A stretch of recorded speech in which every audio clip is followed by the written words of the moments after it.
خۆشی لە تیمەکانی شارەوانی یەکەین دوای راپۆرتەکەی 964 هەستان بە پاکردنەوەی ڕێگاکە و چاوڕێژکردنی هیواداری تۆزێ بە سالیقەتر بیکەن. دەستخۆشی لە شارەوانی یەکەم ئەو شە کردیان تەمەندیێژ و ئینشەڵا دەستخۆشییان لێ یەکەم.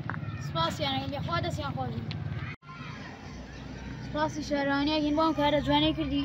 وەڵا بگەیشتە هەتاوی نەماوە هەر هەمومان بۆ گەرمانەکە لە ئەم شوێنە زۆر بۆنی پیسو نەگەشت بۆ هاوینیش بۆنی زۆر پیسو.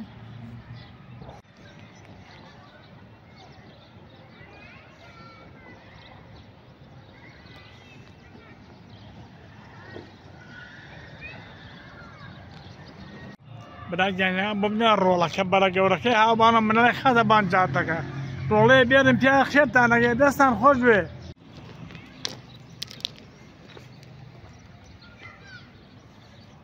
دوای راپۆرتەکەی 964 هەستان بە پاکردنەوەی ڕێگاکە و چاوڕێژکردنی هیواداری تۆزێ بە سالیقەتر بیکەن.